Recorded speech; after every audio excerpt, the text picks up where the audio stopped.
Hello friends, ভূতকাহিনী 360-তে আপনাদেরকে স্বাগতম। আমি আপনাদেরই বন্ধু, আর এখানে আমি আপনাদের পাঠানো বাস্তব জীবনের ভয়ঙ্কর সত্য ঘটনা আপনাদের সাথে শেয়ার করি। সো যদি আপনারও আপনার সাথে বা আপনার আশেপাশের ঘটে যাওয়া ঘটনা সাবমিট করতে হয়, তাহলে আমি নিচে ডিসক্রিপশানে একটি জিমেইল দিয়েছি। সেখানে আপনি এই ফরম্যাট ব্যবহার করে আপনার স্টোরিজ বা সত্য ঘটনা আমাকে সাবমিট করতে পারবেন। আজকের ঘটনাটি মিনতি নামের একটি মেয়ে আমাদেরকে পাঠিয়েছে, তো বেশি কথা বলবো না, শুনুন আজকের ঘটনা। সেদিন ইউনিভার্সিটি থেকে ফিরতে তাদের অনেকটাই দেরি হয়ে গেছিল। গ্রামটা শহর থেকে বেশ অনেকটা দূরে, আর তাদের যাতায়াতের একমাত্র ভরসা ছিল ট্রেন। শেষ ট্রেন সীমান্ত এক্সপ্রেস। আনুমানিক রাত 11:45-এর সেই ট্রেনটাই ছিল তাদের শেষ ভরসা। শীতের রাত, কুয়াশার চাদরে ঢাকা চারদিক। ট্রেনটা ফাঁকা স্টেশনগুলো পেরিয়ে চলেছিল এক মৃত নিঃসার পরিবেশের মধ্য দিয়ে। তিন বান্ধবী মিনতি, সূচনা আর উপমা, তারা খালি একটা কামরায় বসেছিল। ট্রেনটা পুরানো, তার জানালার বাইরেটা ছিল অন্ধকারের মধ্যেও আরও গভীর অন্ধকার। হঠাৎ মিনতি ফিসফিস করে উঠল, এই গন্ধটা কেমন অদ্ভুত না, পোড়া পোড়া, কেমন যেন পচা মাংসের মতো। সূচনা তখন জানালার বাইরে তাকালো। আবছা আলো আধারিতে সে দেখল ট্রেনটা একটা পুরনো শ্মশান পেরোচ্ছে। সেই শ্মশানে একটা চিতা দাউ দাউ করে জ্বলছে, কিন্তু আশেপাশে কোনো মানুষ নেই। চারদিক নিস্তব্ধ, শুধু ট্রেনের কামরার ঘষা লাগা লোহার শব্দ আর চাকার আর্তনাদ। এমন সময় হঠাৎ তারা দেখতে পেল একটা সাদা ছায়া যেন বাতাসে ভেসে পাশের কামরায় ঢুকে গেল। তাদের বুকের ভেতরটা ছ্যাঁত করে উঠল। উপমা ধরা গলায় বলল, চলো আমরা অন্য কামরায় যাই, আমার না খুব অস্বস্তি হচ্ছে, মনে হচ্ছে যেন ওখানে দাঁড়িয়ে কেউ আমাদের দিকে তাকিয়ে আছে। ঠিক তখনই তাদের কামরার দরজার কাছে কে যেন এসে দাঁড়ালো। সাদা শাড়ি, এলোমেলো চুল আর মুখটা কুয়াশার মতো ঝাপসা। তারা ভয়ে সেখানেই জমে গেল। কেউ একটাও শব্দ করতে পারল না। একটা অদ্ভুত ঠান্ডা হাওয়া যেন সেই ছায়ার সাথে সাথে ভিতরে ঢুকলো, আর সেই ছায়াটাও ধীরে ধীরে তাদের দিকেই এগোতে লাগলো। প্রতিটি পদক্ষেপ যেন তাদের হৃদয়ে স্পন্দন থামিয়ে দিচ্ছিল। হঠাৎ একটা বীভৎস আর্তনাদ ভরা কান্নার শব্দ, আমাকে নামতে দাও, আমাকে নামতে দাও। কণ্ঠটা যেন বহু দূর থেকে ভেসে আসছে, অথচ ছায়াটা তখন তাদের প্রায় সামনে। যখন ট্রেনের ভেতরের নিভু নিভু আলোটা এক ঝলক জ্বলে উঠল, তারা যা দেখল, মিনতির সঙ্গে সঙ্গে তার জ্ঞান হারালো। এক বীভৎস পোড়া মুখ, চোখের জায়গায় দুইটা কালো গর্ত, চামড়া যেন পুড়ে থেতলে গেছে, মাংস ঝুলে পড়েছে, সারা শরীর ভেজা, মনে হচ্ছে যেন কেউ দীর্ঘক্ষণ পানির নিচে ছিল। ভয়াবহ সেই দৃশ্য দেখে সূচনা আর উপমা মিনতিকে আঁকড়ে ধরল। তাদের সারা শরীর কাঁপছিল থরথর করে। সেই ছায়াটা তখনও তাদের দিকে এগিয়ে আসছে, তার পোড়া মুখ থেকে একটা অব্যক্ত কষ্ট যেন বেরিয়ে আসছিল। ঠিক সেই সময় ট্রেনের কন্ডাক্টর পাশের কামরা থেকে এসে দরজা খুলে বলল, তোমরা কি ওকে দেখেছো? উপমা গলা কাঁপিয়ে জিজ্ঞেস করলো, কে সে? ও কে?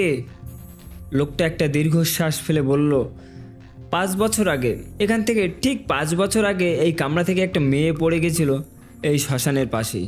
তার লাশটা পরে রেললাইনের পাশে পাওয়া যায়, এবং তার মুখটা এতটাই থেতলে গেছিল আর পুড়ে গেছিল যে কেউ চিনতেই পারেনি। তার আত্মা এখনও এই শেষ ট্রেনেই দেখা যায়, কিন্তু সব সময় না, শুধু যখন কারো কপালে কিছু লেখা থাকে। স্টেশনে ট্রেন থামলো, কিন্তু মিনতির তখনও জ্ঞান ফিরেনি। উপমা আর সূচনা কাঁপতে কাঁপতে কোনো মতে মিনতিকে টেনে নিয়ে ট্রেন থেকে নামলো। রাতের নিস্তব্ধ স্টেশন, কুয়াশার চাদরে ঢাকা। তাদের মনে হচ্ছিল যেন শ্বাস নিতেও কষ্ট হচ্ছে। ঠিক তখনই স্টেশনের এক বৃদ্ধ, যার চোখে অনেক রাতের ক্লান্তি, তিনি তাদের দিকে তাকিয়ে বললেন, ওকে আবার দেখলে বুঝি? তোমরা ভাগ্যবান, ও শুধু ভয় দেখিয়েছে, কিন্তু যাদের কপালে মৃত্যু লেখা থাকে তারা আর এই ট্রেন থেকে নামতে পারে না, তারা ওর সাথেই চলে যায়। তিন বান্ধবী কোনো কথা না বলে দৌড়ে স্টেশন ছাড়িয়ে গেল। তারা আর কখনো ফিরে তাকায়নি সেই প্ল্যাটফর্মের দিকে। সেই রাতের বিভীষিকা তাদের তাড়া করছিল প্রতিটি মুহূর্তে। তাদের হৃদয়ে জমেছিল এক হিম শীতল ভয়, যা সম্ভবত কখনো পুরোপুরি দূর হবে না। সেই রাতের পর থেকেই মিনতির জীবনটা পাল্টে গেল। সে রাতে একা থাকতে পারত না, সামান্য শব্দেই সে চমকে উঠত। তার মনে হতো কেউ যেন সব সময় তাকে অনুসরণ করছে। রাতের অন্ধকারে ঘুম ভাঙলে সে দেখত তার ঘরের কোণে সেই পোড়া মুখটা ভেসে উঠছে আর ফিসফিস করে তাকে কিছু বলছে, যা সে কিছুতেই বুঝতে পারত না। ডাক্তার বদ্যি দেখিয়েও কোনো লাভ হলো না, বরং তার মানসিক অবস্থা দিন দিন খারাপ হতে লাগলো। এবার মিনতিকে নিয়ে হাসপাতালে যেতে হলো। হাসপাতালের করিডোর দিয়ে হেঁটে যাওয়ার সময় হঠাৎ মিনতি দাঁড়িয়ে পড়ল। তার চোখ দুটো স্থির হয়ে গেল এক জায়গায়। সূচনা আর উপমা দেখল মিনতি শূন্য দৃষ্টিতে তাকিয়ে আছে করিডোরের শেষ প্রান্তের ওই দেয়ালের দিকে। মিনতি ফিসফিস করে বলল, ওখানে, ও তো ওখানে দাঁড়িয়ে আছে। কিন্তু তারা কিছুই দেখতে পেল না। কিছুক্ষণের মধ্যেই মিনতি আবার জ্ঞান হারালো। জ্ঞান ফেরার পর সে জানালো সেই পোড়া মুখটা করিডোরের শেষ প্রান্তে দাঁড়িয়ে তার দিকে তাকিয়ে হাসছিল।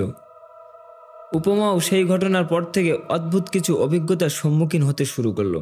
রাতের বেলা সে বিছানায় শুয়ে থাকলে তার মনে হতো পায়ের কাছে কেউ বসে আছে। মাঝে মাঝে সে স্পষ্ট টের পেত কেউ তার চুলে হাত বুলিয়ে দিচ্ছে। একদিন রাতে উপমার ঘুম ভাঙল এক তীব্র ঠান্ডা অনুভূতিতে। সে দেখল তার বিছানার ঠিক পাশে একটা ছায়া মূর্তি দাঁড়িয়ে আছে। মূর্তিটা ধীরে ধীরে তার দিকে ঝুঁকে আসছে, আর সেই পোড়া গন্ধটা আবার ফিরে এসেছে। ভয়ে উপমা তখন চিৎকার করে উঠল, কিন্তু তার গলা থেকে কোনো শব্দ বের হলো না। পরের দিন উপমার জ্বর এলো, আর সে টানা 3 দিন বিছানায় শয্যাশয়ী ছিল। আর অন্যদিকে সূচনার অভিজ্ঞতা ছিল আরও ভয়াবহ। একদিন সকালে সে ঘুম থেকে উঠে দেখল তার ডান হাতে একটা পোড়া দাগ। দাগটা ঠিক যেন একটা হাতের ছাপ, যেখানে চামড়া পুড়ে কালো হয়ে গেছে। সে ভয়ে চিৎকার করে উঠল, কারণ তার মনে পড়ে গেল সেই পোড়া মুখটার কথা, যার চামড়া পুড়ে থেতলে গিয়েছিল। সে ডাক্তার দেখালো, কিন্তু ডাক্তাররাও এই দাগের কোনো ব্যাখ্যা দিতে পারল না। সূচনা জানতো এটা সেই রাতের বিভীষিকার ফল। তার মনে হচ্ছিল সেই আত্মা যেন তাদের সাথে জড়িয়ে গেছে, তাদের ছেড়ে যাচ্ছে না। কিছুদিন পর তাদের ইউনিভার্সিটির এক সিনিয়র রাজীবদা তাদের কাছে এসে একটি অদ্ভুত গল্প বলল। রাজীবদের গ্রামের এক বন্ধু, সেও সেদিন সীমান্ত এক্সপ্রেসে ফিরছিল, কিন্তু মিনতি, সূচনা আর উপমা যে কামরায় ছিল তার থেকে কয়েকটা কামরা দূরে। রাজীব বলল তার বন্ধু নাকি সেদিন গভীর রাতে ট্রেনের বাথরুমে গিয়েছিল।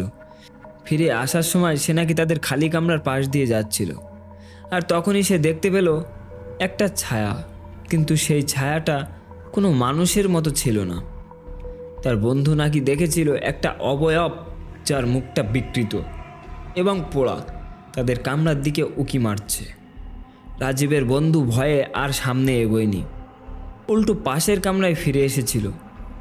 সে নাকি পরদিন সকালে ট্রেন থেকে নেমেই তাদের পাশের একটা মন্দিরে পুজো দিতে গিয়েছিল। এই ঘটনাগুলো শোনার পর 3 বান্ধবী বুঝতে পারল তারা একা নয়। সেই রাতের ঘটনা শুধু তাদের ব্যক্তিগত বিভীষিকা ছিল না, বরং আরও অনেকে হয়তো এমন অভিজ্ঞতার শিকার হয়েছে। তাদের মনে এক নতুন ভয়ের সৃষ্টি হলো। যদি সেই আত্মা সত্যিই তাদের সাথে জড়িয়ে যায়, আর সে যদি আবার ফিরে আসে। আজকের ভিডিওর জন্য এইটুকুই। আমি আশা করি আজকের এই সত্য ঘটনাটি আপনাদের পছন্দ হয়েছে। আর আপনার যদি এমন কোনো বাস্তব জীবনের ভৌতিক সত্য ঘটনা বা কোনো গল্প থেকে থাকে, তাহলে আমাকে জানাতে ভুলবেন না। আমাদের অ্যাড্রেস ডিসক্রিপশানে দিয়ে রাখছি, তবু আরও একবার বলি, ভূতকাহিনী 360@gmail.com।